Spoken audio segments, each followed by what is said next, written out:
John Bessey is a skilled technology operator with a number of successful exits behind him, but we start today's conversation with a shocking current prediction. We are talking about the first generation of kids coming through where the brains will shrink for the first time in history, so this is a really interesting time that we're going through. John has also written a successful book, Rituals of Impact, and one of these rituals is focused around the health arena. I was patient zero as I kind of went through this transition, which started about 3 years ago, and I tried every supplement, I tried every hack not to have to do those three things as hard and as well as I should. And I can promise you the hacks did not work, and I had to get back to basics. His journey has taken some interesting twists and turns. You know, if you're getting brought to tears in the morning when you're alone, when you're doing things, these are times when you need to reach for help. So there's the blood work, and then I'd say there's the, knowing your state and how you're feeling. One of his CEO gigs began with a sales call. I went back to him and I said, this is the worst sales call in history. That guy's never calling me back. It was like we were on two different wavelengths. And then he called me back, and we had another kind of interesting conversation. And the second conversation led to a job offer and a bit of a shock. He said, are you interested? Are we green for go? I said, yes. He goes, well, I need to tell you something. Which is a really weird thing after you've just agreed that you're going to work together. He said, well, we've sold the business. And you've got to keep that in confidence to yourself because it's not getting announced for a week, but we've sold the business.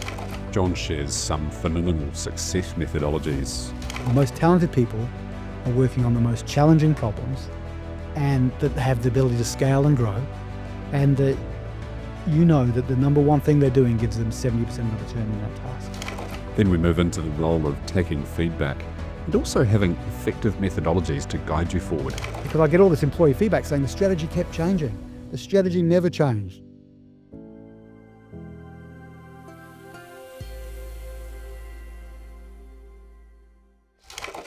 John Bessey, welcome to the show. Thanks for having me, Josh. Great to be here. What a pleasure. So, technology operator who moved into health and wellness coaching, amongst other things.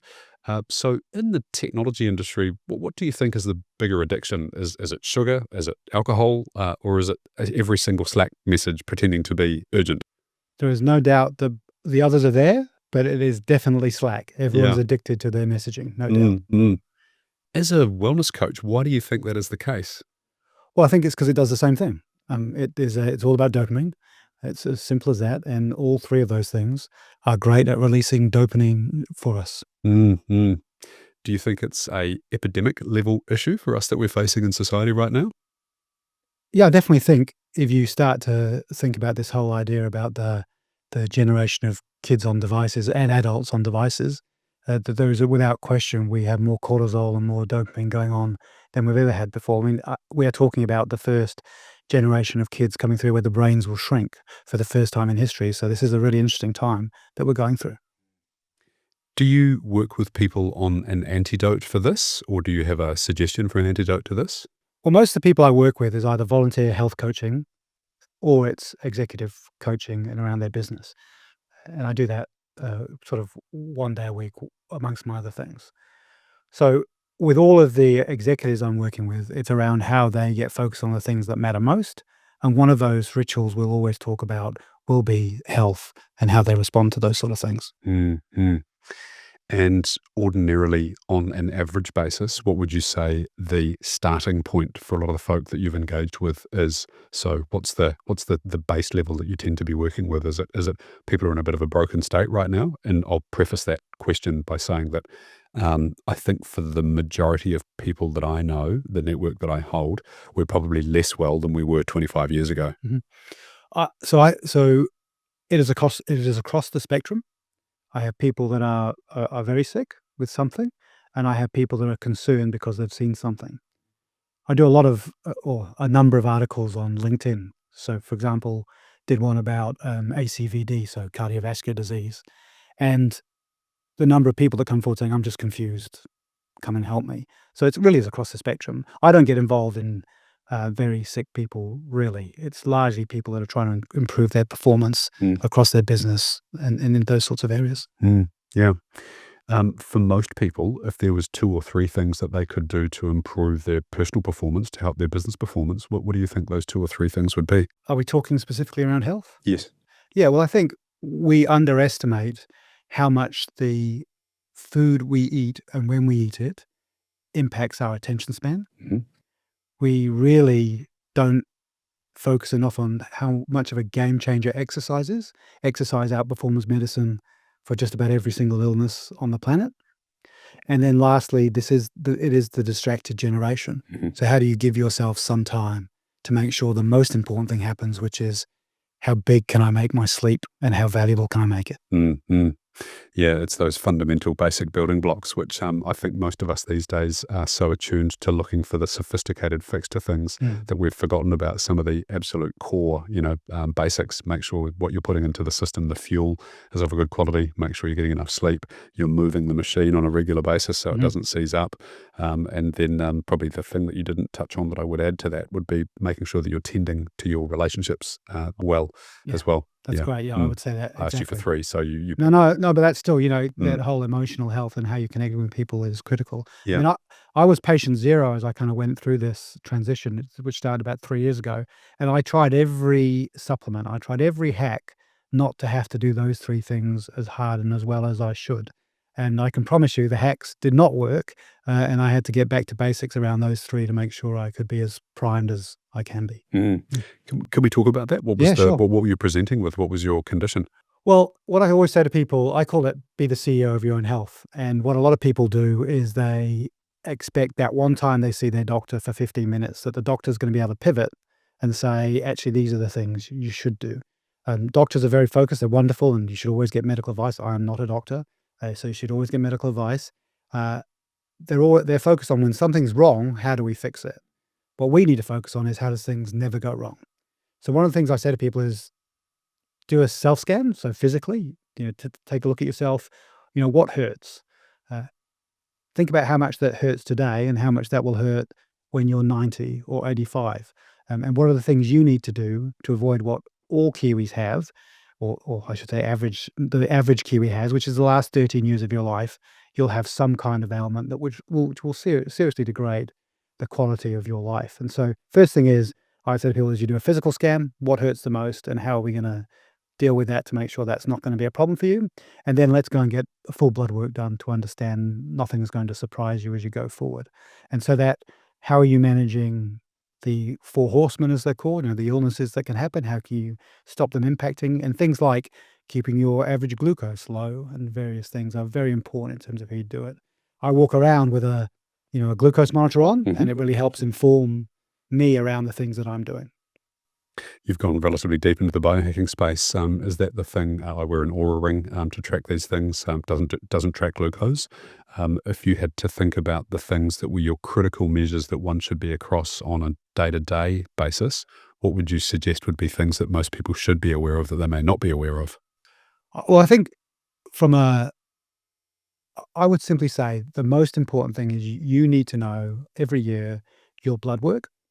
If you if you have any, and depending on what that shows, there are other things you need to do. So for example, if you want to know that you've got a very low risk of cardiovascular disease, and there's kind of this premise that we believe today that next to no one needs to die of a heart attack, yet it's one of the number one Still killers. is, right? Yeah, it Mm. still is, absolutely. But we have the technology today, and we have the ability to see it today, which we didn't used to have previously. So those are the things that are important. So it still is that traditional blood work, I think, is the most important thing Mm. you want to know. And again, any physical signs or feeling that you have. And then I think some things do show up. I've struggled with depression at times in my life after some getting some things wrong, and you know you know if you're getting brought to tears in the morning when you're alone, when you're doing things, these are times when you need to reach for help. So there's the blood work, and then I'd say there's the knowing your state and how you're feeling. Mm. You mentioned the 4 horsemen. What I make that mean is the cancer, heart disease, Cancer, heart disease, metabolic disease, cancer, heart disease, metabolic disease, and I'm forgetting one. dementia. I always forget one Yeah, too. sorry, Yeah. dementia, and Yes. so there's Yeah. those spaces, yeah, and so Yes. when we look at, so I give a presentation which looks at those 4 horsemen and says, "Hey, these are the ways we believe today that we can deal with these things or be the best take the best actions possible for each one of these to make sure they don't happen to us. Yeah. And depending on our circumstance, one of those will be more important to you. To give you an example, I was working with an executive. Hey, it's Josh. Thanks for listening to the show. When founders talk about the dream exit, they're really talking about freedom. Freedom to choose how to use their time and to decide what comes next. I'm a client of JB Ware in New Zealand, and I know this is what sets them apart. They help entrepreneurs and leaders turn success into significance. A great exit isn't just about the commas in your bank account. It's about what those commas enable you to create. Two Commas is proudly partnered with JB Ware, helping founders by putting their wealth to work for generations.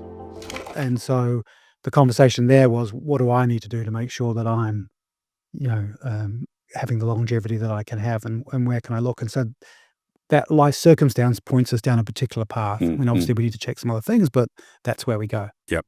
Yeah, I understand that hereditary inheriting from your family is, kind of the number one determinant of whether or not you're at risk of that particular thing. And the way that I've understood it is that you should look and measure around that thing pretty proactively, especially within the blood markers, Yes. which does tell us most things, I think.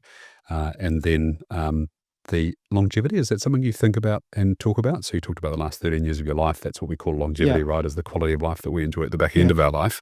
Yeah, I encourage everyone. I call them unicorns. These visions of, and I think you need these for all the great rituals or systems that you have in your business or that you have in your personal life. And so my unicorn for my health is that I'm 93 years old. I'm skiing down Cadrona ski field. The great-grandchildren are ahead of me and are going to beat me to captain's chairlift. I hope they leave me some Hawaiian pizza and I'll grab a flat white, because after all, it is a Saturday. And so that's kind of, I want to have it so the last day of my life is I am able to do everything that I want to do. And I think that's a great vision. And so if you pick that as a vision, if that's your choice, and everyone has a choice around what they choose, then there are certain things that you need to do differently to make sure that you get there. Yeah. And particularly if you're someone who's, you do a lot of work with people that are, looking at growing their businesses and when they exit or who they bring in, there are just so many stresses and periods of time where you put the hammer down and you forget about you for long periods of time. But these are the times when, your stress behaviors show up and you're not at your best. So what can you do to be at your best? I'd also say, I also so I have this vision for the future, but I also have this mental model in my head, which is, if you've ever seen the film, make sure I get it right, I think it's Rocky 2, where Apollo Creed is shouting at Rocky, there is no tomorrow. There is no tomorrow. And the exciting thing about my health journey was that my performance in business improved day one. I thought I was doing it for the years to come, but day one I was a better person at work, and that shocked me. I was different. What was the key intervention that enabled you to be better at day one? I was a sugar addict, right? And so I didn't realize how fluctuating my energy was, and I was just barreling through, pushing on. But the minute I started to, I wouldn't say cut out sugar straight away, because I wasn't that disciplined, but modulate when I had it, it made a dramatic difference to how I showed up and how I worked and the person I was. I became much less of a yo-yo in terms of energy. Yeah, I've heard it said of recent times through deeper dive kind of content formats that sugar is essentially the modern devil in terms of, our diet and how many different places it shows up and what it does for our glucose levels and our energy levels. Is that a fair? Well, one of the amazing things I learned with this great New Zealand company called Precure, becoming a metabolic and health coach, was that there actually is no essential carbohydrate.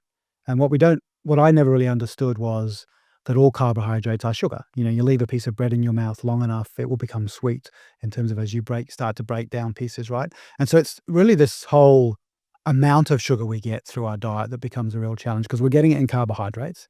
Broccoli has it. We're getting it in carbohydrates. Of course, it's got. I'm a big fan of broccoli. It's got 30% fiber and all that sort of stuff. Broccoli. Yeah, not going to put you off broccoli. No danger. But it's in all these places, and so it's the buildup we're having of sugar in our diets, and it's in all these processed foods that we don't see. So if you return to less processed foods and you want to have the occasional treat, I think that's fine. And timing is important. If you have an occasional treat after you've eaten, you've got something in your stomach to stop the damage in terms of the bump going on and all that sort of stuff. Mm. There's an amazing lady, she goes by the moniker of the glucose goddess, who does some amazing things around how and when to time. If you want to eat the same things, how you can time them and have a completely different chemistry within the body. I mentioned in my opening sentence that you're a tech operator who's gone into this space, and that was a really helpful and hopefully insightful piece that we started with there. But the reason that we're sitting here today is because you were the CEO of Divanti as they went through a sale process. As listeners know, Justin Hamilton came on the show around about 6 months ago. He kind of introduced us, which is why we're sitting here today. And we had a really interesting conversation around the journey that you went through with the business and then the post-sale piece as well. So let's kind of double click on that for a period. How was it that you ended up in that seat of being the CEO of Divanti? So Justin, when I first met Justin, I'd left Introgen. I'd wanted to be, which we'd sold to Empire. And I left Introgen because I wanted to be a CEO, hadn't been a CEO, didn't work out in that path. I've been the managing director of a multinational in the Philippines, but it's not the same thing as running your own business, the P&L and worrying about the banking and all that sort of stuff. And so I left Introgen and I decided that I would now sell a lot of the systems that ended up in Rituals of Impact, a lot of systems to basically IT customers, but owners who needed to think about, what should I be doing with sales? What should I be doing with customers? So I met Justin in my mind to try and sell him some of these things, right? Right. Yeah. Well, I didn't know, and it didn't go very well because I couldn't read him very well. I went back to him and I said, this is the worst sales call in history. That guy's never calling me back. It was like we were on two different wavelengths. And then he called me back and we had another kind of interesting conversation, and then as it panned out in that conversation, they were looking for somebody that could come into the business, but was going to be the CEO. And the way they wanted to do it, which I was a bit cautious of because I kind of felt the reason I'd taken the sales role at Introgen was to become the CEO. In my mind, no commitment from them. And what Justin was talking about was come in and be the chief client officer because you've got tremendous skills in that area. Let's make sure everyone can work well together and then become the CEO. Right. And that was the conversation. And that's how we started. But I was trying to sell him something, but he was buying something completely different. I'd imagine Justin would be an amazing poker player because he does have that very difficult to read kind of face. I don't know if he knows that, and hopefully he's watching this because that might be a blind spot for him. Yeah. So what did you do in the chief customer officer role that denoted that you were the right person to go into the CEO role? Well, I was very clear that it needed to be understood that I was going to be the CEO. Mm-hmm. And that was their plan anyway, which I thought was a bit odd. So essentially, there were two magic moments in this. The first was, because I just built up these clientele that I was going to be consulting to, if you see what I mean. Right. But I thought, wow, I've always thought about writing a book about this. And if I go and be a CEO for a while, I can really cap that off with some really good experience where I can, because before then, I've been putting all of these systems or rituals in place in the particular area I was working in a business, never across the whole thing in terms of how it worked. And so it was quite a unique opportunity for me to think about those things in the context of Divanti. But the priceless meeting was, he said, are you interested? Are we green for go? I said, yes. He goes, well, I need to tell you something, which is a really weird thing after you've just agreed that you're going to work together. And he said, well, we've sold the business. And you've got to keep that in confidence to yourself because it's not getting announced for a week, but we've sold the business. And the way it's going to work is that the three founders will be on the board, three of the company that have bought us will be on the board, and one of the financial people. And there'll be an independent board. And as long as we perform to a certain level, then we can just run the business as we like independently. And so that was kind of how it was set up. So that was the first odd conversation. The second one was when I came and presented to what was the Divanti executive team. And I had met them and talked to them before. Justin, Rob, and Matt had been very professional around the process, making sure the people they cared about had comfort about me coming into the business. And then in this open conversation, which they hadn't had with me in any of those sessions, Justin, as Justin would, basically went and said, John's going to be the CEO. What we're doing is this in the meantime, and away we go. And what the difference in that was that of course, if it had gone wrong, I would never have become the CEO. But it gave me license and mana within the business to start having some effects, and also for everyone to know where it was going and how we would work together, which I think is quite a good setup if you can trust the person enough to get there. There is the being anointed Mm. is one thing. So Mm. having the recognition Yep. of taking on the role is one thing. Actually succeeding at it is another very, very different thing. And I'll contextualize that. So a lot of the founders that I know, the great majority of founders that I know at some stage either aspire to bring on an external Mhm. CEO or have endeavored to do so and have failed at it. And my observation of the pattern is that it fails more often than not. Mhm. What did you do to make it successful? Obviously, there's two sides. Well, there's three sides, really, isn't there? There's the employees. We'll put them into that stakeholder category. There's the founding shareholding group, and then there's the individual who comes in to make sure that they're taking on that role and responsibility. What was your approach to make sure that for your end you were both demonstrating that you were the right pick for the role, Yes. but also helping the business to achieve its objectives? I think, it starts day one, and so the important thing was I needed to learn and understand what was special about Divanti, Hmm. and I needed to learn how to work in the world of Divanti. And so being a sales leader at Divanti was different than anywhere I'd worked before. And so I was very lucky to have that period of watching Justin run the business, but also learning to be a partner in a customer context. We all I think everyone wants to have influence, and sometimes we get confused between this word sales and influence.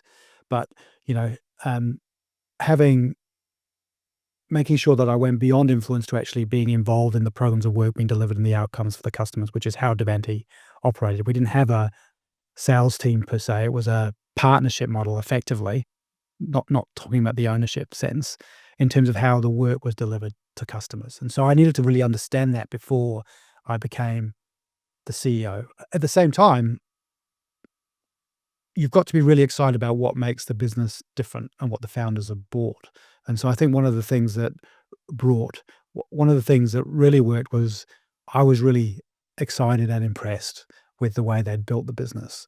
Justin, Rob, and Matt had done a tremendous job of having the right talent hang around for a long time and grow up with the business, and it makes a big difference. So there were lots of things within it in terms of its reputation, in terms of the customers we were working with, and the kind of the plasticine of people you had that you could bring into different roles as you thought about it, that really it was all the hard work that they'd done. So I think the most important thing was not trying to change Davanti, was trying to work out the 2 or 3 things that could really make a difference to how we grew, delivered, and did work.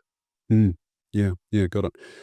Just picking on something you said there, sales and influence being Yeah. different things. Mm. Just extrapolate on that for me, if you could, please, John. Yeah, well, for me, they're both of them about influencing. And what you find with you work with these amazing professionals, and they'll say to you, "I don't wanna get involved.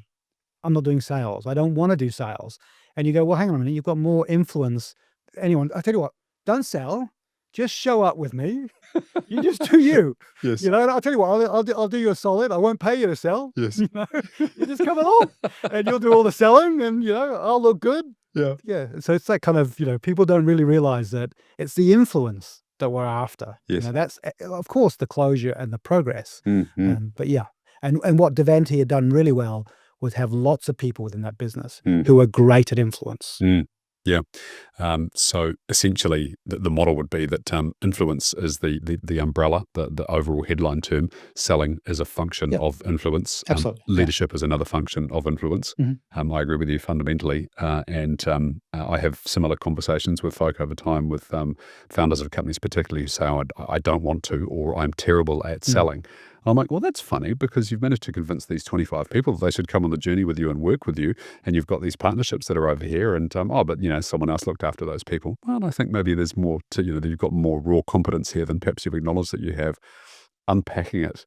And you've come from a background of professional selling. Mhm. You've encountered this before. Why do you think there is this reticence that sits with people around having the descriptor or the responsibility for selling? I think, great salespeople are underestimated, I think. Yeah. But also, we've all worked with more of the traditional, I use a terrible term, white-shoed, don't know the content inside out, on the veneer of value. And so everyone jumps to that when they think about the term sales. I think sales professionals are almost disrespected in terms sometimes of how people think about it. There's a tremendous value to being able to have a conversation with a customer, help kind of challenge the point of view and help them reconstruct how they're thinking about a possible future for their business, and then being able to commercially engage the organization you represent, and then making sure you're there to take the customer on the journey along there.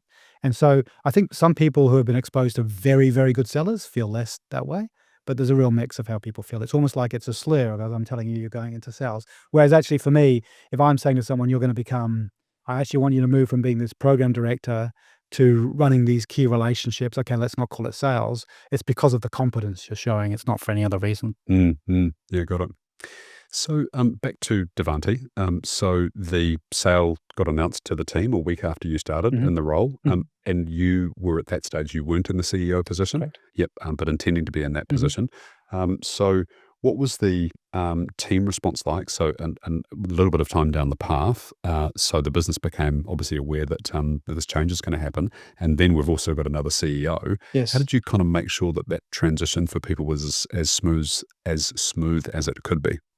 Well, what the founders and I think the leadership team did really well is no one was going away. So the founders continued to be involved in the business 3 days a week, each of them with their specializations in terms of what they're doing. Even after I became the CEO, that's how it continued. So the three of them effectively worked for me in different capacities in and around the business. And so there was great continuity. One of the things I think often founders miss is the goodwill that the organization has for them because they've done so much for them. When I think of Tony Stewart at Introgen, or the founders at Divanti, the organization is wanting them to do well. So there's great excitement around the fact that they're realizing the return for the value in which they've created for a lot of people in the market. So you can really ride that, I think, a little bit. Mm, Mm. mm. Yeah. If you could talk to a founder about what it is that they were doing in their organization to set themselves up for success, to bring in an external CEO, what are some of the motions and the things, motions and behaviors that they should put in place? Yeah, well, I've listened to a bit of your stuff, Josh. So I'll kind of pick up on a couple of those things. Uh, the Devanti founders very early in the piece realized that they need to get a leadership team in place that they could clearly display could run the business independently of them. That has value, you know, tremendous value when someone looks at the value of a place. So really making sure you are building up the right leadership capability in the business so it can be run is really important. I think, and it's not the case in the Divanti case, but you're having the right contracts in place, I think is really important when you look at the value. Certainly when we exited with GenI to when Spark bought GenI, and when you look at Introgen, which had a low annuity value versus GenI that had a massive annuity value to it, you get quite a different kind of multiplier and effect as you drive forward. So really understanding, having a view many years before you plan to exit around the type of contracts and commercial relationships you think you're going to have to deliver value to the business. What shape is the talent going to be in, and how you're going to look after that, and exactly kind of how you would step out and people would have a high degree of comfort that the business retains its value. Yeah, I think yeah. it's important. Mhm. You talk about systems Mm, a lot. mm, So if someone's unfamiliar with your work or with the things that tend to happen in the technology industry, broadly speaking, mhm, the way that I think about tech is that it's had an unfair share of some of the best minds in the last 25 years have gone into technology. Like finance is similar, but not many other industries have the same sort of hallmarks about them. And so a lot of the things that happen in tech are actually kind of, 5 to 10 years ahead of when the general broader market tends to get access to those sorts of things. Super, super competitive. There's lots of resources available for the right and the successful companies. So they're building, a lot of systems to kind of support those things. And you've been out of the front end of those things. What would you consider for a services company specifically? And then maybe if you wanted to talk about product as well, what would you consider to be the systems that a business and an owner or founder should be, all across and be aware of either having run as well as they possibly can, or designing and implementing for their business? Well, I think of them in kind of 3 buckets. I think of them across the whole strategy. How's the business focused? What are we doing? I think of them at the people leadership, the people construct, and how we're leading our people. And then the third piece is really about sales and customers and how we're working with it. Whenever I work with a company or I'm coaching someone about their business, it's surprising, as an example, how removed they tend to get from the reason they're first getting that customer on board and why they're joining. And so, an exercise as simple as getting the right people in a room to talk about how we won customers. Let's say new business is dragging and there's a change in the business in terms of what's happening around new business, and having a system which really identifies what makes us special. What is our hook? How do I remove so much friction from the system that it's so easy for a customer to buy and start with me, and that the commitment is so low that I could build trust and prove myself is a really important ritual around the business that you need to drive at particular times. One of the ones at Divanti that was really important was actually there was a lot more we could do with each of the customers. So how do we really make sure that I call it playing Pac-Man, so that if you think about Pac-Man around the screen, often what would happen is we'll go in and we'll win a project and we've done the project, but we're not going and saying, actually, here are 14 different use cases that actually this thing could do for you. Let's go and expand what they do. And then building some muscle. So, for example, we worked as a leadership team think around that concept around this is about cross-selling and getting deep with anchor customers. We worked around building this thing called Art of the Possible, which really helped educate the various other architects who weren't, in this case, Divanti Salesforce architects, understand what the platform could do and where it could be. And so when you think about sales, whether it's managing large customers and what you do with them and how you grow them, whether it's about how do I attract another customer and how do I make it simple to win and do new business, how do I make it so the cost of bringing new customers on is lower than ever before. You need to have rituals around this that really kind of drive the execution as you go forward. So that's really on the sales front, and there are many rituals. And what I often say is this ritual might be the starting point, but we'll really hone it, and the business will start to own it in their own right. It will look nothing like how we start. The important part is we start, and then we start to improve it over time. We'll get a 1% increase, maybe a 10% increase in the first month because we weren't looking at it well enough. But the increases must keep coming incrementally as we drive it forward. And so that's really around the sales piece, and I can talk much more around that and the customer growth and decisions around multi-region or not, and what do you do. The other piece around people is really making sure that the team, and I think particularly if we talk about in the context of people that are growing businesses, they start the business and the conversation is, if you're not tech literate, often you'll be, well, who's going to be my CTO and who's my right-hand person? I'm sure and there'll be an industry role for any industry, outside of tech where they go, well, that's the most important person I've got to have, or I'm that person, and then you become a set of individual contributors trying to be aligned around a mission to get some things done. And then all of a sudden you've got 15 people and now you're managing, and now it becomes more important what they're doing than what you're doing, because you've got this just leverage, it's just scale. And then as you grow the business, you'll end up with managers and manager of managers. All of those jobs are so different in terms of how you do them well and how you drive them. So having a system that helps you build up and meet you where you're at is really important around that. So in Rituals of Impact, we talk about, the people planning sessions, how you think about the most important priorities. I'll tell you a crazy thing, Josh. Most people I meet with, I'll say, tell me who are your three most important people in your business, and tell me what are their three most important priorities. What do they do? And the number of people that Can't will spend answer. ages and can't answer it, I just, it blows me away. It's kind of like, this is the easiest gain, is making sure that the most talented people are working on the most challenging problems, and that they have the ability to scale and grow, and that that the number one thing they're doing gives them 70% of the return in that task. You do that alone. I reckon we could solve New Zealand's productivity gap alone if Kiwis felt better about being more clear with people about what their focus is.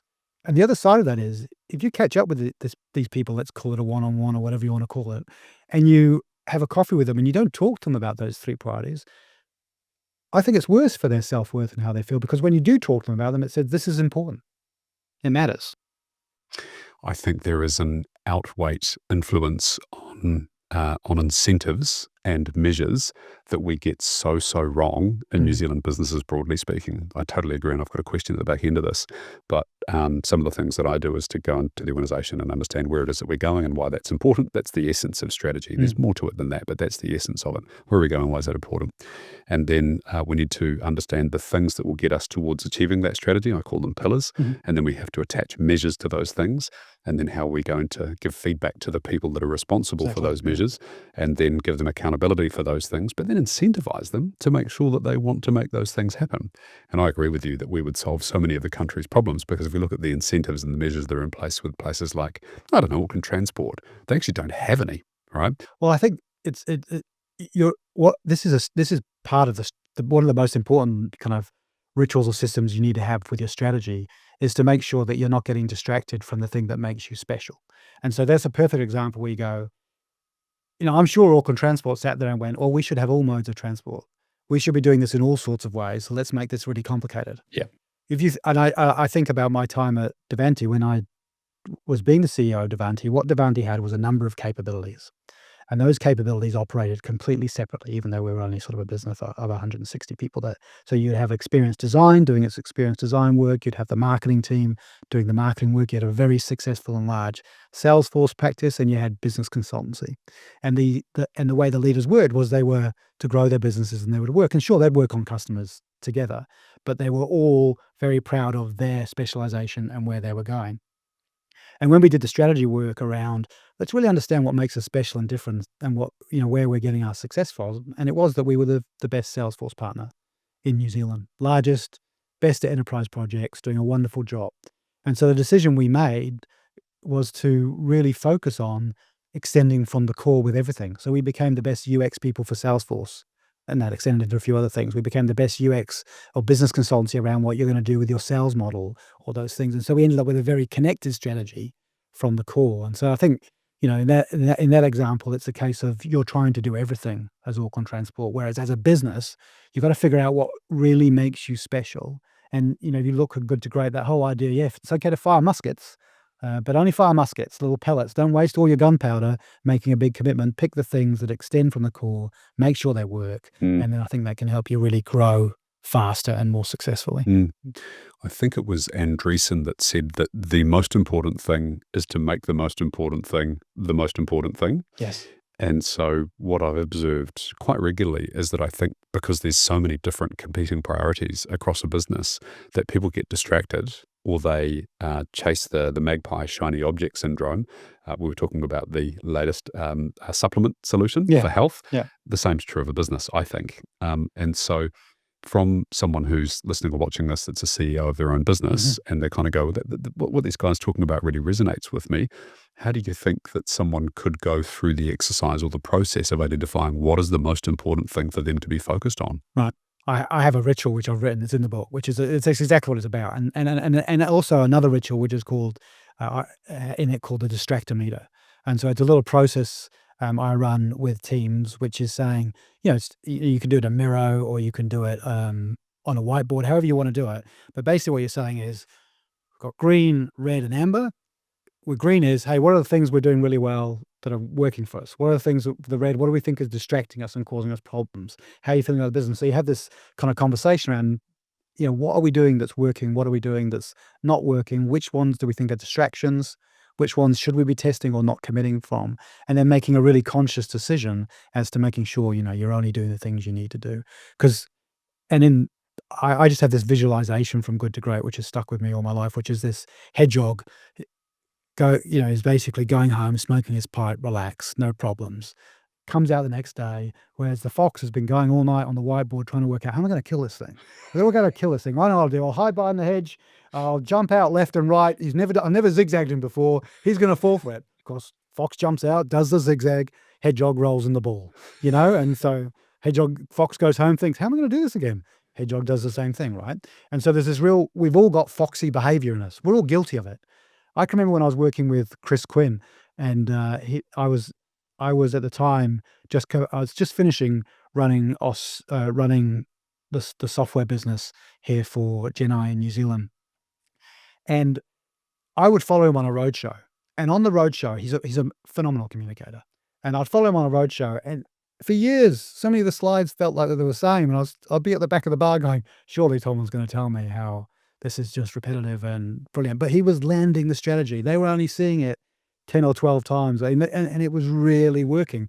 And when I looked, because I was really confused when I was leading Australia for GenI, because I get all this employee feedback saying the strategy kept changing. The strategy never changed. I just got bored in the way I was describing it, and so kept coming up with creative ways to describe what we were doing differently. I was the king fox, and so being a hedgehog, consistent, understanding the differentiator, being consistent, I think makes a massive change to how people drive things forward. Mm. Mm. They used to say that we had to hear something 7 times before we would take it Mm. in, because everyone's got different roles Yeah. and responsibilities. Our partner for this show, JB Ware, Craig Patrick, the CEO of the company, he has he talks about this openly and quite proudly that one of his key roles is to communicate the strategy just tirelessly, ceaselessly Yeah. to the team once a month. All hands, this is what we're focused on, this is why it's important, and this is how we're tracking relative to our key measures. And he'll ask questions of the group, and he said, it shouldn't surprise me, but often people actually don't know, even though I've told them possibly 10 times in the last 12 months about Mm. this. So I think we underestimate the value of repetition of the most important things I because of absolutely agree. the fox. I absolutely agree. And I think also, the reality is, no matter how you think your leadership team is behaving, they're not doing the same thing in the same way in the same message. Mm. So it's not happening all the time. So if the CEO says something and then they go for a coffee with their manager and the manager says something else, that completely devalues that whole piece around it. So one of the things that is fundamental, particularly as you're growing a business, is rather than having these experts that are running pieces, you must get to a leadership team that understands that the first team is the leadership team. If people said to me, what is the commonality amongst everything I've done, certainly over the last 20 years, is my first and primary focus is building an outstanding leadership team that absolutely reflects kind of where we're trying to go as a business and can tell that story. And then if I'm not the CEO, how do I show up on that leadership team so it's my first team? Mm. Sometimes you get painful things for doing it that way, Mhm. but it's the way that you need to kind of operate. And so to make sure the message is going through and strongly, you've also got to make sure that everyone is on the bus in that leadership team and delivering that message. Yeah. You talked about the sales system. So, where are our customers? How do we find them? How do Yeah. we get them, and how do we keep them? Kind of thing. People. So making sure that you've got the right people in the right role. Mhm. They're aware of what it is that they're supposed to be focused on, and they're getting regular feedback about how they can improve upon their performance. I think strategy was the third pillar. Yep. Is there anything that we've missed around, repetition? Where are we going? Why is it important? That sort of thing. Well, I think on there's a lot on the strategy. So, where are you, where are you actually going to play? And a lot of that, what's your purpose? What is the Yeah, I business wanted to ask about? you about that. Yeah, what, Mm. the work the strategy work there really does cross into the people area. Mm. So I'd say things like we have an ability. So one of my bugbears is that systems have taken over from the great people connection and work that we do. For example, if you think about pay reviews, people will say, "Oh, yeah, everyone, we got 3% pay reviews. Everyone will do it in the system," and the conversations are low, and the strategy and the debate around who gets what and what is low, it just kind of gets rolled out, right?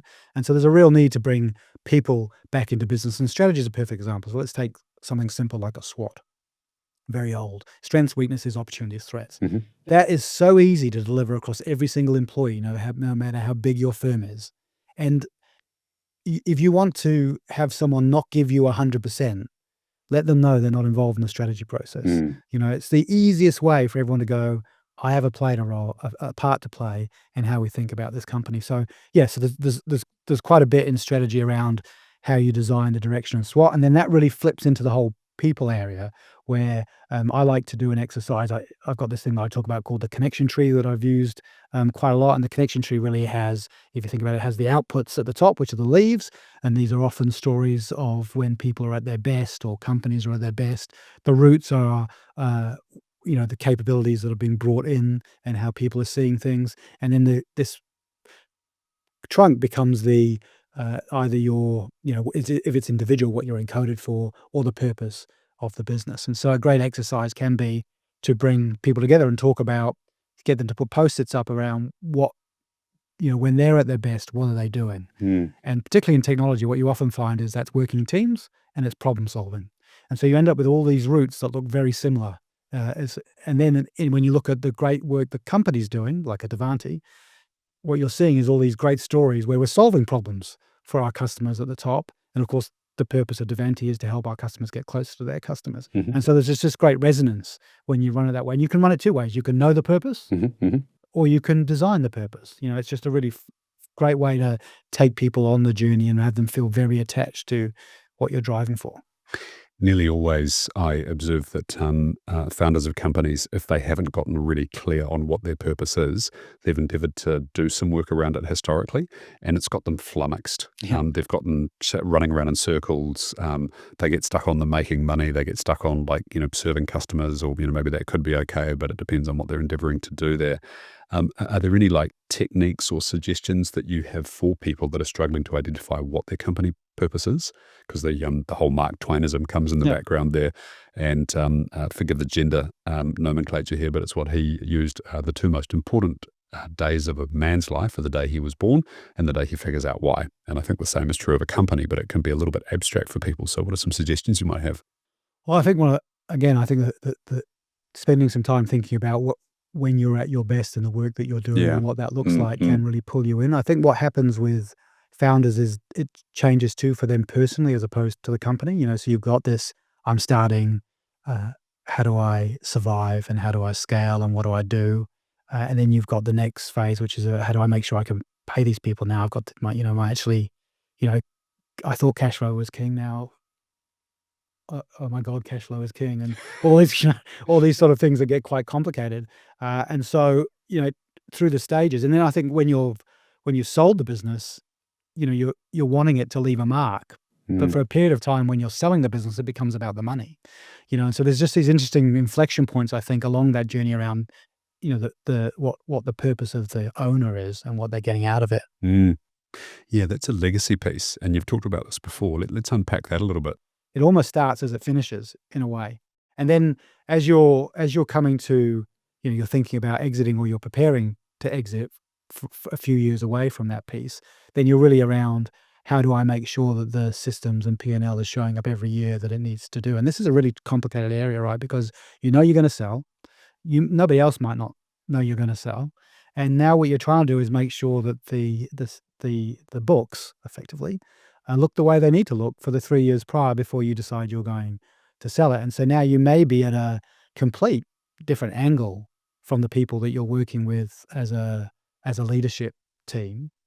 I mean, I'm sure there's some partners and people that you're across, and so now you're balancing this need to still be thinking about how big this be in 5 years' time and having everyone attached to the vision, but you're very practically thinking about how do I make sure, I'm actually not gonna do that extra thing, or am I gonna send 5 people to the US to Microsoft Partner Conference this year? Maybe I'm not, and people are confused because they don't understand why everyone's not going. Well, they're not going because we're trying to make sure it's a bit tight and we're trying to line things up. I have been very lucky in the businesses that I have been in. Tony Stewart, and the other owners of Introgen were very committed to the business. They put themselves on the line many times to make sure they could pay people and reward people, and they always wanted a successful business. Who you sell to also, that's a conversation in itself, right, in terms of the earn-out. But yeah, so I would say you come in as a bit of a visionary and how does it look in the long run. You've got this period where you're trying to make sure it's executing as well as it can from a P&L point of view to make sure it stands up to what you're about to do and say. You've got the period where you're selling it, and then the next complicated period is I reckon 2026 is perhaps the most important year of the new millennium. This is powered through artificial intelligence. There's a tectonic shift going on in business right now, and I think you have an opportunity to capitalize on it. I've written a white paper. It's available on my website, joshcomrie.com, under the resources section, completely free of charge, and it'll give you some thinking and some resources and some how-tos in this rapidly changing world. Enjoy. am I going to let anyone near this? I built a great business. Am I really going to let go of any of this? I'm going to be the person that drags this over the line to make sure I get what I deserve out of this piece. And that drives some quite interesting behaviors if that's the way that you go. And then I think people go, they almost flip back to going, did I burn some of the legacy I wanted to build with the people and the brand? And just to be clear, in the cases that I've worked in, they didn't. That didn't happen. That Yeah, got didn't it. happen. Yeah. Yeah, Yeah. yeah. You mentioned you've got to be careful about how and who you sell to when the earnout comes into Yeah. play. Yeah. You've had some experience with that, so tell me more. Yeah. So I've been through it 3 times. But we talk about Introgen and Divanti. And so the way Divanti worked well because of the independence they had built into the plan. So they had agreed that as long as they were within a very narrow percentage, that's the wrong way, a reasonable percentage, so an achievable percentage of the profit they said they would drive over the period, that we had complete control over how we ran and drove the business. The only thing we didn't have control of was if they decided that we should share premises, which in the end, midway through, that's what happened. But otherwise, we had complete control. And so regardless of talking specifically about the sell process, that mattered less because we had control in terms of how we could drive and run the business. But what people are looking for immediately, remembering you've got, and this was, they were bought by a Japanese owner with a long earn-out period, right? And so you've got to deliver a high-performing business for a period of time. And so you need people to feel good about where they're going, why they're going, because you need the retention, you need the excitement, you need the build. And so, still today, if you were to go and walk into the now Merkel ex-Divanti business in Dentsu, what you would see is I would see 90% of the people I saw when I left. This amazing connection of people that have stayed with. So that's kind of worked, and it's worked even though some of the synergies may not have worked as well as we thought they might. Some did work really well, but the fact that the new owner's done a really good job of looking after the people, and they've retained that leadership structure has meant that the retention and value in the business has stayed. So for Introgen, it was very different. And so what the difference there was, was again, remembering phenomenal leaders committed to the company, and they sold to another, Russell Baskerville and Empire, a great Australian out of Western Australia, out of Perth, and Empire had a great team that was good to work with. But the way that was structured really was that Empire had pretty much immediate control over how the various P&Ls would work together and what we'd do from day one. And so there was a completely different environment in which we worked. I think that could have been a complete disaster for the Introgen founders in terms of how it could have worked. Luckily, Russell was as interested in making sure the founders of Introgen got their money as he was himself, and that was because he was looking at flow. He's one of those people, we talk about this idea of limited thinking, like limited resources. He's not one of those people that thinks of limited Expansive resources. thinking. He's got expansive thinking. Yep. If the tide rise, all boats rise, and so he really is trying to make sure everyone gets what they should get. And so that was quite interesting for me because I would have worried about the loss of control. But he was, I was running sales across Australia and New Zealand. So if you think about that for a minute, I'm solely focused on New Zealand. Now they're getting me to do Australia and New Zealand, but we've still got this process going on. So there were some things that, may have impacted, but we worked hard, we delivered, and luckily it was not luckily, with hard work it was a great outcome. But two very different ways of doing it. If I was doing it, I would very much favour the Divanti way of doing it.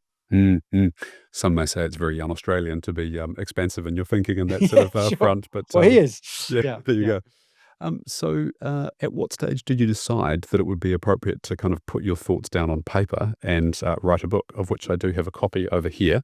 So the book is called Rituals of Impact, and John Bessey is the author. John Bessey and Katie Sweetman, yeah. Katie Sweetman. So at what stage did you decide that you'd like to kind of get all of your thoughts, your experience, your processes down on paper? Well, when I started doing the consulting work just before Divanti, I thought I'd go and work with a whole lot of organizations and get that done. And what I found it was quite hard to have the impact across a number of organizations that I wanted to. And I did love the time at Microsoft where I was able to work a small amount with loads of people. And so it just became in my mind, it became a vehicle for how I could achieve that. So for example, a founder could pick up the book rather than having to be annoyed by me and having me arrive in his place. And he could look at the book and go, actually, these two really matter for me. And I'm going to adopt them and make them my own. So it's just an ability to influence more than I could. I did work with Katie at Introgen, and she's a wonderful lady who I enjoy working with. We're completely different. I'm very kind of business driven, and she's very artistic and also a great marketer. And so it's I think the delight has been kind of the melding has brought out what I think is a very, visually, exciting and great workbook that people can work in. What's your hope with the book? My hope is this, Josh, it's that I get involved in lots of great conversations. I met with somebody last week who had met his GP, had a whole lot of bloods done. He's a business executive. He wants executive coaching. He just by chance showed me some blood work where his doctor said he was fine. I just said, do you mind if I see the blood work? He showed me. I put it in. I built an agent which looks at some best practice around the horsemen and then analyzes results. And so what that spec back to me was that actually he was at very high risk of cardiovascular disease. And so, I sent him along to get the right tests. And now I know when I look at the results of where his triglycerides are, I know, I'm not a doctor, that best practice would say that he has to go and do those things. And so I've been doing that now for, since I became a health coach, but this has got me into contact with a lot more people. And so just that alone, I mean, one person saying, had someone come up to me at the Wellington book launch saying, "You saved my life." I don't need that, and it's not true actually. But the point is, it's just really nice to be able to have an impact on people broader than you might have in contact with normal. It expands your thinking and your ability to be able to communicate messaging much broader than it would be just on a one-on-one basis. And it's a great piece of thought leadership as well. So thank you for bringing it out into the world. So what was the most difficult part of the process for you of writing the book, John? Not being in a team at the time I did it, and I didn't really understand that. Right. So it's a bit of a lonely process. Yes. You would know, you've done it. I don't know if I stopped to do it. So I knew that I needed to take some time. And whilst the book basically is shaped with the idea that the things that matter most must be the things that you focus on, right? So this idea of, and everyone I work with, I say, let's just pick the top 3 things because I've got a small brain. Let's pick the top 3 things that matter. And it always ends up with the third one being health. And what are we going to do about that is around a ritual. Yes. And so that's kind of how it starts. And then it has some leadership paradigms that really have made a real difference for me in terms of how I've led people. And then it goes through the format of how you structure a ritual. So that's kind of the first part. But the back of the book is 20 rituals across those 4 pillars. And those rituals really, any one of those, I think, can fundamentally change how a business performs and where someone sits. And so that's the interesting process when you start to work with someone. The number one problem with someone's business is sometimes they've got distracted. Sometimes it's that they've stopped selling to new clients because they got distracted by selling to big clients. Sometimes because they've picked a market they thought was adjacent to what they're doing, but they should have taken a musket shot, but they're firing a cannonball at something that actually is quite different. And so the nuances of difference across the challenges that you find means that you need a flexible way of addressing it and working with people as you go forward. What's the difference between a ritual and a habit? Yes, great question. Difference is massive. So a habit is something that you will do, like brushing your teeth. Habits are really important. Having great habits. One of the rituals on the personal is this idea of what are the habits that are helping you, what are the ones that aren't, do a piece of work. So habits are important. Rituals are something that you deeply connect to. And so a great example of that is, let's pick anchor clients. So you've got 4 big customers that you want to work with and you want to grow more customers like those 4. And so you can't take a ad hoc process to thinking about how you're going to do that. You need a ritual. So you need to think about that customer that you're growing and you're cross-selling and you're driving, have people understanding it, have the right rhythm and the right format. The other piece is, I'd say, about the right rituals is differences, particularly in the business context, is you're putting meetings in around a ritual to take time out. So you'll find that around some of these areas, like large customers, people spend so much time back chat, Chinese whispers. So you're trying to do a lot of time saving. So the key difference, to answer the question, is the amount that you commit to them, focus on them, hone them over time, the rhythm, having the right people in the conversation. They're not the same at all. It's like, is brushing your teeth the same as taking your family to church and getting ready and having lunch every Sunday? It is not. It's a different thing. Yeah. Very much so. Yeah. So you've gone from the world of being the CEO, being the operator of someone else's business, and you've almost carved out a bit of a niche for being the person that's the specialist around the kind of transaction kind of area, Mm. having had that experience 3 times now, either as CEO or as kind of head of revenue kind of person. Would you go back to doing that again? Well, I've got at the moment, I spend quite a bit of my time, well, most of my time in at Datacom doing this strategy consulting piece because I just love being part of a team and I'm really enjoying the AI journey Yeah. that they're on. But yeah, I mean, I think depending on the right challenge or the things I haven't done, I've never run a SaaS business or something like that, so it would have to be different. My dream in the long run, I'm 55 now. I don't think I'll ever stop working. I mean, I if you met me 10 years ago and, I'd have been 13 kilos heavier, I would have had a bad back. I don't have one anymore. I would have been a A Mars bar sugar in your pockets. junkie. No, Yeah. no, you've laughed, but the Mars bar was my big client meeting. Let's drop that Mars bar because things are going to go off. So I was a Mars bar and Coke guy, Okay. 100%. So I'd be Much sugar doing, in both of those yeah, things yeah, too. I'd be doing an RFP. I had no idea. Yeah, I think part of it is, I kind of I've kind of looked after myself from an early age, and so family dinners and things like that are never something I was big on in those early days. I didn't really understand them, I don't think. And so for me, work was, you know, RFPs due in 9 a.m. tomorrow. This is going to be an all-nighter. Let's have some Coke and Mars bars and see how we go. It'll be all good. And because I like Coke and Mars bars, it was happy times. Yeah. What is the importance of family dinners? No, I just so well family. So having the idea of the construct of people being together. I mean, I left home when I was 16. I'd probably been out of the house a lot since the age of 13. I wasn't a great youth, and ended up on the kind of the unemployment benefit in the UK, which but it's called the youth training scheme where you where I was a chef, and so I was in a bedsit, no meal. So it'd be a long period of my life, and I didn't land very well in Auckland. I was around the YMCA and stuff like that, and so I never really had. As I started my working life, it wasn't like I was going back anywhere to have a meal with anyone. Mm. I just had this great nomadic, junk food nature. My idea of a healthy meal was egg fried rice, which I had very often. Hmm. And so I Still had no now? idea. No, no, No, no, it is completely different delicious now. though. It is different. No, definitely like the good. No, my diet has completely changed, and I eat depending on what I want to do, not based on what I want to eat. Mm. Yeah. Yeah, Mm, got it. mm. That makes sense. We've talked around a number of the rituals. You brought them into this conversation. Is there any that we haven't highlighted that you think could be quite relevant to bring up? I just think, I mean, it's my point of view, but when I look at the rituals, and if I'm a business owner, the book is written with the idea of the coaching that I would do with people who are starting companies.